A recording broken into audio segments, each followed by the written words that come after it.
کہتے ہیں کہ داؤد علیہ السلام نے اور سلیمان علیہ السلام نے بیت المقدس کو بنایا ہے، یہ روایات کے اعتبار سے غلط بات ہے۔ اللہ رب العالمین نے بیت اللہ کو بنایا فرشتوں کے ذریعے سے، اور اس کے 40 سال بعد بیت المقدس کو بنایا فرشتوں کے ذریعے سے۔ تو بیت المقدس بھی اللہ کا بنایا ہوا گھر ہے اور بیت اللہ بھی اللہ کا بنایا ہوا گھر ہے۔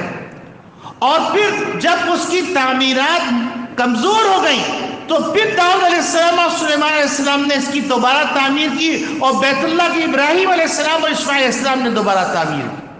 میں نے مختصراً اشارہ کیا، آج کل لوگ اس غلط فہمی میں پڑے ہوئے ہیں، وہ کہہ رہے ہیں کہ بھائی اگر بیت المقدس یہودیوں کو دے دیا جائے تو کیا بات ہے؟ یہ یہودیوں کا نہیں ہے، یہ اللہ کا گھر ہے، یہ مہاجر ہے، یہ وہ جگہ ہے جہاں انبیاء علیہ السلام ہجرت کر کے گئے، یہ وہ جگہ ہے جہاں پر انبیاء علیہ السلام کو نبی کریم صلی اللہ علیہ وسلم نے امامت کرائی۔ یہ مسلمانوں کا ہے، مسلمانوں کا رہے گا، قیامت تک رہے گا۔ لہٰذا یہ بلا وجہ کے پروپیگنڈوں سے متاثر ہو کر بہت زیادہ لبرل بننے کی ضرورت نہیں ہے۔ یہ اسلام اور کفر کا مسئلہ ہے، یہ اسلام اور کفر کا مسئلہ ہے، یہ کوئی علاقائی مسئلہ نہیں ہے، یہ قومیت کا مسئلہ نہیں ہے، یہ اسلام اور کفر کا مسئلہ ہے۔ تو ہم سب اس کے لیے دعا کریں، اور جو ہم سے بن پڑے وہ ہم کریں۔ یاد رکھیے، لڑنا، جہاد کرنا، یہ تو ان لوگوں کا کام ہے جن نے ٹریننگ لی ہے، جن کو 75 سال سے اس قوم نے پالا ہے، بڑی امیدیں وابستہ کی ہیں۔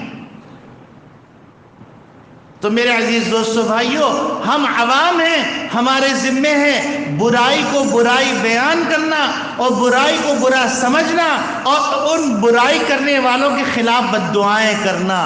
نبی کریم صلی اللہ علیہ وسلم بد دعائیں فرمائی ہیں۔ آپ صلی اللہ علیہ وسلم، لوگ کہتے ہیں کہ یہ بد دعا خواہاں وہ کر رہے ہیں، نبی نے کبھی بد دعا نہیں فرمائی، نبی تو رحمت للعالمین۔ میں آپ صلی اللہ علیہ وسلم کی ایک بد دعا بتاتا ہوں۔